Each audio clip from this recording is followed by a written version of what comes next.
સીતારામ બધાઈને. સાંજના 6 વાગી ગયા, 5:45, અને બેહી ગઈ શાંતિથી. આજે છે ને માર્કેટે ગઈ હતી તો અત્યાર સુધી શાકભાજી ઠેકાણે પાડતી હતી. અમારે કડિયા પ્લોટની ફાટક 6 દિવસ બંધ રહેવાની. જે પોરબંદરના હોય એ કડિયા પ્લોટમાં રહેતા હોય. લગભગ તો સૂચના તો ત્યાં લગાડી દીધી, પણ ન્યૂઝમાં તો ઘણા ટાઈમથી આવી ગયું હતું, એટલે ફરીને હવે જવું પડશે ગામમાં કે જવું હોય તો. ફાટક આડી આવતી હોય અને આવા બધા પ્રોબ્લેમ થતા હોય, એટલે શાકભાજી અઠવાડિયાનું લઈ આવી તો ઉપાધિ નહીં. આવું છે જીવનની અંદર. ટ્રેન હમણાં હંમેશાને માટે છે ને રેલવે સ્ટેશન ગામની બહાર હોય, અને અમારે પોરબંદરની અંદર એક્ઝેક્ટ મધ્યમાં છે, એટલે બહુ નડે એ ફાટક. દિવસની અંદર બહુ ઝાઝી વાર બંધ થાય. ઇમરજન્સી હોય તો બહુ પ્રોબ્લેમ થાય. ઘણા બહેનો કહે છે કે બેન વિડીયો એક દિવસ ન મૂકો ને એટલે અમને ગમે નહીં, અમને વ્યસન થઈ ગયું છે. તમારે વિડીયો ન જોઈએ ને ત્યાં સુધી અમને મજા નથી આવતી. કાલે છે ને બહુ મોડું થઈ ગયું હતું મારે, અને હા, કાલ લખવું આવ્યો હતો. પછી એના વાહન લીધે રાખે એ, અને એમાં થોડીક લેવડ દેવડ ને આન તેન બધું હોય, એટલે એમાં થઈ ગયું થોડુંક મોડું ને વિડીયો બન્યો નહીં. હવે ક્યારેક પછી મોડું થાય તો પછી બહુ મોડો ન વિડીયો મૂકું. એનો વિડીયો હોય એટલે એક વિડીયો તો સવારે મૂક્યો જોઈએ એક ચેનલમાં. 2 ચેનલ છે એટલે વ્યસન થઈ ગયું હોય એ તો સારી બાબત છે. સારા વિચારોનું વ્યસન છે ને કોઈ દિવસ આપણને દુઃખી ન કરે. વ્યસન જે છે એ દારૂ છે, બીડી, સ્મોકિંગ, આ તે બીજા ખરાબ વ્યસન જેને આપણે કહીએ એ આપણને દુઃખ પહોંચાડે. પણ સારા વિચારોનું વ્યસન જે છે એ કોઈ દિવસ આપણને દુઃખી ન કરે. મને પુસ્તકો વાંચવાનું વ્યસન છે. કંઈક ને કંઈક નવરી બેઠી હોય ને સ્ટાફ રૂમની અંદર, તો હું કંઈક ખોલીને બેઠી હોય, લઈને બેઠી હોય. આજે છે ને ભગવદ્ ગીતા આમ તો હું વાંચતી જ હોય, ક્યારેક અમુક ભાગ છૂટી જતો હોય તો સરસ મજાનું અર્જુનને ભગવાન શ્રી કૃષ્ણ સમજાવતા હતા મહાભારતના યુદ્ધ દરમિયાન કે મારે આને મારવા નથી. ત્યારે સરસ મજાનો જ શ્લોક બોલ્યા હતા કે જાતસ્ય હિ ધ્રુવમ મૃત્યુ ધ્રુવમ જન્મ મૃતસ્ય ચ તસ્માત અપરિહાર્ય અર્થે સોચી તુમ ન અર્હસી. કે જન્મેલાનું ચોક્કસ મૃત્યુ થાય અને મરેલાનો ચોક્કસ જન્મ થાય, એનું નિવારણ જ ન કરી શકાય, એના માટે તું શોક ન કર. પછી પાછું અર્જુનને કહે છે કે નૈનમ છિદંતી શસ્ત્રાણી નૈનમ દહતી પાવકમ ન ચૈનમ ક્લેદન્ય તાપો ન શોષયતી મારુત. કે આ આત્મા છે ને અર્જુન, એ મરતો જ નથી. તું કોને મારવાની વાત કરે છે? દેહને મારવાનો છે તારે. આત્મા તો અમર છે, અજર છે, શાશ્વત છે, અને બહુ જૂનો છે. એ શરીરના હણામાંથી હણાતો નથી. પછી એને કહે છે કે શસ્ત્ર હણી શકતા નથી આપણા આત્માને. નૈનમ છિદ્રંતી શસ્ત્રાણી, એને શસ્ત્ર હરી શકતા નથી, એને અગ્નિ બાળી શકતો નથી, એને પાણી છે ને એ ભીનું કરી શકતો નથી, કે એને હવા સૂકવી શકતી નથી. આવો આપણો મહાન આત્મા છે. ઈશ્વરે આપણે આત્મા આપ્યો છે. એક યુગ આપણો શરીરનો, આપણો એક યુગ જ આપણે એમ તો કઈ એક જન્મ લીધો એટલે આપણા માટે તો યુગ જ થયો. એક અવતાર પૂરો થાય એટલે આપણા કર્મ પ્રમાણે આપણે બીજા અવતારની અંદર ચાલ્યા જઈએ છીએ. પછી કયો જન્મ મળશે એ તો આપણા કર્મ પ્રમાણે આપણે નક્કી કરવાનું. બગલો જે છે ને, બગલો પોતાની બધી ઇન્દ્રિયોને કાબૂમાં રાખી અને જળાશયની અંદર માછલી પકડે છે. એ માછલી જે છે ને કીડીઓને ખાય છે. માછલીને બગલો ખાય, બગલો હુકાય એટલે પછી પાછી એને કીડીઓ ખાય. આવું જે ઈશ્વરનું એક રચના છે, તંત્ર 84 લાખ યોનિનું ચક્ર ફેરે રાખે છે. આપણે ઘણી વખત વિચાર કરતા હોઈએ કે અમુક લોકો જે છે એ નોન વેજીટેરિયન છે, નોનવેજ ખાતા હોય, અને જેને આપણે કહીએ ને મચ્છી, આ તે નોનવેજ. ઘણા એમ વિચારે છે કે એનાથી બળ મળે, શક્તિ મળે. ઘણા એમ વિચારે છે કે એ સારું નથી. ઘણા એમ વિચારે છે કે જો એ નોન વેજીટેરિયન ન હોત તો વિશ્વની અંદર શાકભાજીના ભાવ આસમાને જાત.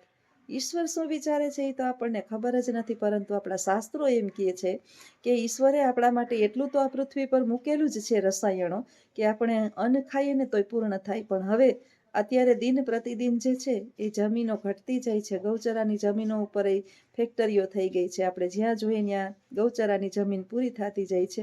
હું તમને એક વાત કરું કે અમે ફરવા ગયા, અમે યુપીમાં ફરવા ગયા, ઉત્તરાખંડની અંદર ગયા, રાજસ્થાન ગયા, પછી મધ્યપ્રદેશની અંદર જ્યાં ગયા ને ત્યાં આપણે જેટલી ગુજરાતની અંદર રેઢિયાર ગાયો રખડે છે ને, રેઢિયાર નથી હો આ બધી, આપણે સમજીએ છીએ કે આ ગાયો રેઢિયાર છે, એના માલિક છે બધાયના. સાંજ પડે સવાર પડે એટલે એના નામ લઈ લઈને, જે વહેલું ઉઠતું હોય ને, હું તો વહેલી ઉઠું ને એટલે મને ખબર હોય કે એના નામ લઈ લઈને એને દોવા માટે બોલાવે, ત્યારે થોડુંક ખાવાનું આપી દોઈ અને પાછી છોડી મૂકે. સાથે નાના નાના સાવ નાના નાના વાછડા હોય, સાવ નાના નાના વાછડા, એને છોડી મૂકે. વિચારો કે મેં એટલા 4 રાજ્યની અંદર ફરીને મને ક્યાંય બહુ એટલી બધી ગાયો જોવા રખડતી તો ના જ મળી. બધાની ગાયો, એક પેલી મિની કાઉ જે છે ને, એ ક્યાંક ને ક્યાંક આપણે ઉત્તરાખંડની અંદર જઈએ ને તો આશ્રમોની આસપાસ આટા મારતી હતી. બાકી આપણી જેટલી ને મધ્યપ્રદેશમાં તો ક્યાંય ગાય જ નહોતી રખડતી. ક્યાંય રોડ ઉપર અમે આખું લગભગ 10 થી 12 દિવસ અંદર ત્યાં રોકાણા હતા ઉજ્જૈનની અંદર, પણ અમને ક્યાંય જોવા જ ના મળી, ક્યાંય એટલી ક્યાંય નહીં. તો એ બાબત એક સારી કહેવાય એ રાજ્યની. એનું તંત્ર કદાચ સારું હશે કે ગૌ માતા જે છે એ રખડવી ના જોઈએ, અને એનું ન્યાય તંત્ર સારું કહેવાય. અહીંયા તો અમારે પોરબંદરની વાત કરું ને તો તમારું વાહન બહાર પાર્ક કરેલું હોય ને એટલે તમારે જાગતું જ સુવાનું કે ક્યારે એમાં આવીને માથું મારશે. તમારી ગાડી પાર્ક કરવી હોય, તમારું સ્કૂટર પડ્યું હોય, તમારી રિક્ષા પડી હોય, સવાર ઉઠો તો બુકડોય બોલેલું પડ્યું હોય. એટલી ગાયોને ખૂટિયાઓના ત્રાસ. હવે શું કામે આવું બને છે? ગૌચરા તો ઘણાય છે, ગૌચરા નામના છે, ઘણા બધા ગૌચરા છે ને એ નામના છે. અને બીજા જે છે એ માલિકની ગાયું છે, એને ગૌચરામાં કોઈ રાખે નહીં, માલિક છોડી મૂકે.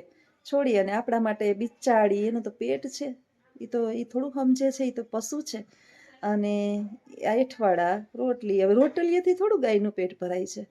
આપણે કહીએ કે આપણે 1 રોટલી ગાયને દેવાની છે, પણ ગાયને આપણી જે પાળેલી આતે કોઈની હોય ને એની 1 રોટલી દેવા જવાની છે, એને થાળી કરીને આપણે ગાયને દેવાની છે. એ વાત બરાબર છે, પણ એનાથી એનું પેટ થોડું ભરાય છે કઈ ગાયનું? એ તો ઘાસચારો ખાવાનું છે, એને ઘાસચારો, અનાજ કૂતરાઓ માટે. કૂતરા જે છે એ ઘાસચારો નહીં ખાય, એટલે એને આપણે રોટલી દેવાની છે. તો પશુ આ જે અત્યારે દુઃખી છે, પશુઓ બહુ એવી કડકડતી ઠંડી પડે ને હકોડાય ને એવું બદુડિયું બિચારું બેઠું હોય ને, નાનકડું, આપણો જીવ બળે કે માલિકને કંઈ નહીં થતું હોય, અંદરથી જરાય પીડા નહીં થતી હોય. અમારા ઘરની અંદર એક ચાપલી જે છે ને, એ હમણાં એક બેન જે છે ને એમ કહેતા હતા તમે તમારા જ ઓલું કરતા હોય, બડાઈ કરતા હોય, તમારા જ પોરા. હું પોરા નથી કરતી, મને આપણે અંદરથી પેટમાં બળે કે આની માં જે છે ને એ મરી ગઈ હતી અમારા ચાપલીની. અમારા ઘરમાં કૂતરી છે ને, એ કોઈ વીઆઈપી કૂતરું નથી કે કોઈ એવું ઘરને શોભાવે એવું કૂતરું નથી કે આમ સારું લાગે, પણ એ સાવ નાનકડું હતું. પછી એનો એક પગ ચીપાઈ ગયો તો પીલી નાખ્યો તો વાહન વાળે, એટલે લંગડી થઈ ગઈ હતી. અત્યારે એનો એક પગ નથી, માંડતી નથી, 3 પગ ઉપર હાલે છે. હવે આ જે છે મરી જતી હતી ને એટલે એને અંદર પાસે લઈ લીધી, પછી અંદર ખવડાવતા ને પીવડાવતા. અને અત્યારે એને હું એક રજાઈ પાથરું, ઉપર એને એક ચાદર ઓઢાડું, પછી એની ઉપર એક બ્લેન્કેટ ઓઢાડું. ઠંડી લાગે એવી સરસ સૂતી રહી. આપણે ત્યારે વિચાર આવે કે બીજા કૂતરા કેટલા દુઃખી છે. ઠીક છે, એના નસીબ, એના કર્મને પ્રમાણે એને એ અવતાર મેળ્યો હોય, પણ આપણે ગાયો તો ઘરમાં રાખી શકીએ ને. આપણે જો એને દૂધ પીતા હોય, વેચતા હોય, તો એ તો ચોક્કસ આપણે કદાચ એને છૂટી ના મૂકી શકીએ. આપને કેમ ઠંડી લાગે એમ એને ઠંડી લાગે. ભેંસ છે ને એને ઠંડી ના લાગે, ગાયોને ઠંડી લાગે, પણ તમે એક ભેંસને ક્યાંય રખડતી જોઈ ના જોવું, કારણ કે એ દૂધ આપે ને એટલે એની કિંમત વધારે છે. અત્યારે ગાયોની કિંમત નથી. પેલું મંગલિયું વર્તાય, પેલે મંગલ ગાયોના દાન દેવાય. દીકરીઓને સાસરે જાતી ને તો ગાયોના દાન દેતા, 4 મંગલ વર્તાય એ પ્રમાણે એને દાન દેતા. અત્યારે તો ગાયું અને માયું બેય દુઃખી છે. કલયુગ ચાલે છે, ગાય દુઃખી છે ને માય દુઃખી છે. દીકરાની માં, દીકરીની માં નહીં. દીકરીની માં તો એ તારે એને કઈ ચિંતા ના હોય. દીકરી હોય ને એટલે એને તો જમાઈ એને ઘરનો કરી લીધો હોય. દીકરી કેમ જ જમાઈ કરે, અને દીકરી ઈચ્છે એ જ બધું ઘરની અંદર થતું હોય. પણ દીકરાની માં દુઃખી છે અત્યારે. તો ગાયું ને માયુંની વાત કરીએ આપણે. પણ સ્વમાની હોય ને, સ્વમાની માણસ, એ પોતે પછી દુઃખી ના થાય. નક્કી કરી લઈએ કે સોયની પાછળ દોરો ચાલે, જેવા કર્મ એવા પાછા આપને ફળ મળે. જિંદગીની અંદર જે છે ને આપણે વાવ્યું હોય ને એવું જ લણીએ. એટલે જે અત્યારે મારા વિડિયા જોતા હોય અને સાસુ હોય, અને કદાચ આપણે એવી ફિલિંગ આવતી હોય કે મારી વહુ મારી સાથે આવો અત્યાચાર કરે છે, અથવા તો વહુ વિડીયો જોતી હોય અને મારી સાસુ મારી સાથે આવો અત્યાચાર કરે છે, તો દરેક મનુષ્યએ આ યુગની અંદર જ તમે જે વાવ્યું છે ને એ લણવું પડશે, ચોક્કસ લણવું પડશે. કારણ કે ઘઉં વાવીએ ને તો ઘઉં જ ઉગે, એમાં પછી કેરી ના બાજરી ના આવે.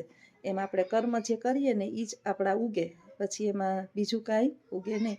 એટલે કર્મ સારા કરીએ કે કર્મ ખરાબ કરીએ, ફળ તો આપણને મળવાનું ને મળવાનું જ.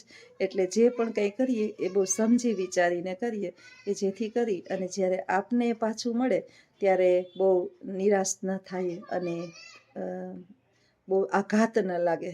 કારણ કે બહુ સુખ ભોગવું હોય ને આપણે, પછી ઈશ્વર જ્યારે દુઃખ આપે ને ત્યારે બહુ વહમું પડે છે, અને એ આપણાથી સહન થાય નહીં. જેસી કરની વૈસી ભરની, આને આ યુગની અંદર જે છે એ બધું ચાલે રાખે. એટલે હાલે છે આવું બધું. શિખામણ નથી કે કોઈ સલાહ નથી કે કોઈ પેલું કંઈ છે નહીં. જેના જેવા વિચારો હોય ને એવું એનું કર્મ હોય. મારા વિચારો હોય ને મારું કર્મ એવું જ હોય. એટલે વિચારો હંમેશા ઈશ્વરમાં પરોવીએ તો ઈશ્વરને આધીન રાખીએ તો ઈશ્વર પણ આપણને સારા કર્મ કરવા દે. જીવન આવું જ છે ને આમ જ પૂર્ણ થઈ જશે. તો ચાલો હવે અહીંયા આ વાત કરી અને વિડીયોને પૂર્ણ કરું. અને લખવું એ પણ કંઈક થોડુંક મોકલ્યું છે, તો આગળના વિડીયોમાં બન્યા રહેજો. આવજો. સીતારામ.